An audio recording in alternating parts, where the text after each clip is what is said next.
திருச்சியை மாநாட்டுக்காக நாம் ஏன் தேர்ந்தெடுக்கிறோம்? இது தமிழ்நாட்டுடைய மைய பகுதி மட்டுமல்ல, இதுதான் கழகத்தின் மாநாட்டு பகுதி. இன்றைக்கு நாம் நடத்திட்டு இருக்கிறது 12வது மாநில மாநாடு. இந்த 12 மாநில மாநாடுகள்ல 7 மாநாடுகள் திருச்சியில் தான் நடந்திருக்கிறது. 1956 2வது மாநில மாநாடு, 1990 6வது மாநில மாநாடு, 1996 8வது மாநில மாநாடு, 2006 9வது மாநில மாநாடு, 2014 10வது மாநில மாநாடு, 2021 11வது மாநில மாநாடு, இதோ இப்போ 12வது மாநில மாநாடு. ஈரோடு தந்த பகுத்தறிவு புரவலர் தந்தை பெரியார் மாளிகை கட்டி வாழ்ந்தது இதே திருச்சியில தான்.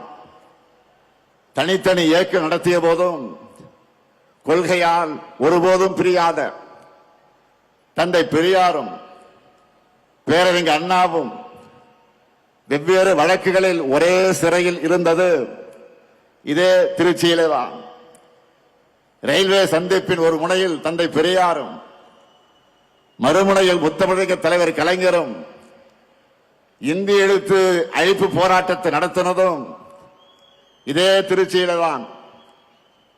கள்ளக்குடி போராட்டத்தில் கைதான தலைவர் கலைஞர் சிறையில் அடைக்கப்பட்டதும் இதே திருச்சியில தான்.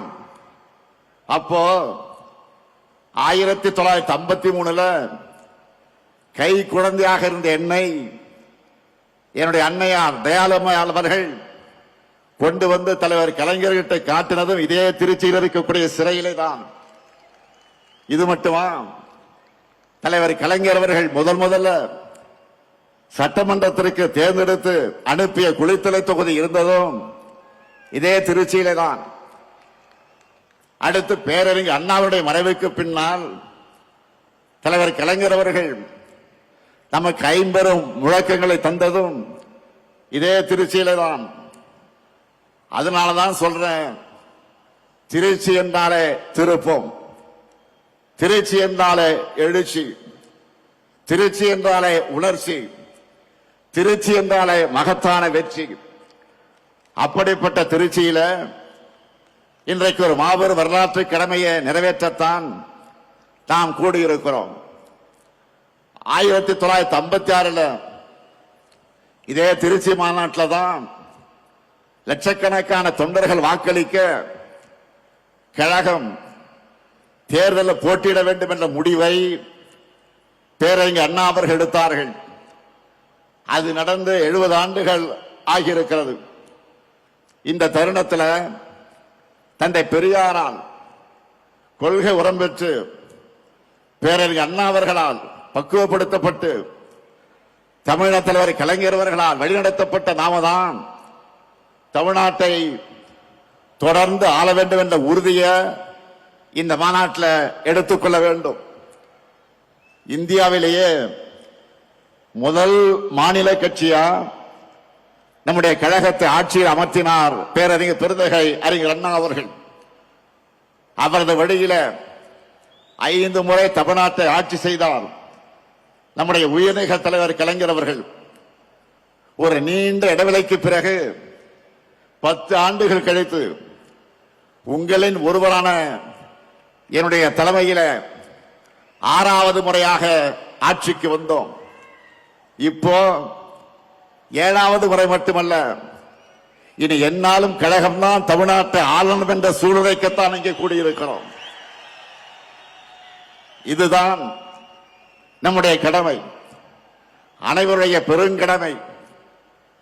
இது எதற்காக சொல்லுகிறேன் என்று கேட்டால், நான் முதலமைச்சராகவும் சில பேர் அமைச்சர்களாகவும் பல பேர் எம்எல்ஏ ஆகவும் சொல்லுகிறோமா? இல்லை. நம்ம தமிழகத்தை காக்க தகுதியும் திறமையும் உழைப்பும் கொண்ட ஒரே படை நம்முடைய கருப்பு சிவப்பு படைதான். நமக்குன்னு ஒரு மாபெரும் வரலாறு இருக்கிறது. நமக்கென்று ஒரு லெகசி இருக்கு. தமிழை காத்தவர்கள் நாம், தமிழ்நாட்டுக்கு பேர் வச்சவங்க நாம், நம் மாநிலத்தை எல்லா நிலையிலும் உயர்த்துறவங்க நாம். இப்ப கூட தமிழ் மண்ணுக்கு காவல் அரணா இருக்கிறவங்க நாம தான். தமிழ்நாடு நம்மை நம்பித்தான் இருக்கு. நாமும் தமிழ்நாட்டை நம்பித்தான் இருக்கிறோம். அதற்காகத்தான் சொல்லுகிறேன், திராவிட முன்னேற்ற கழக ஆட்சி தொய்வில்லாமல் தொடரணும். அதற்காக நாம உழைக்கணும். அதற்காகத்தான் சூழ வைக்கணும்.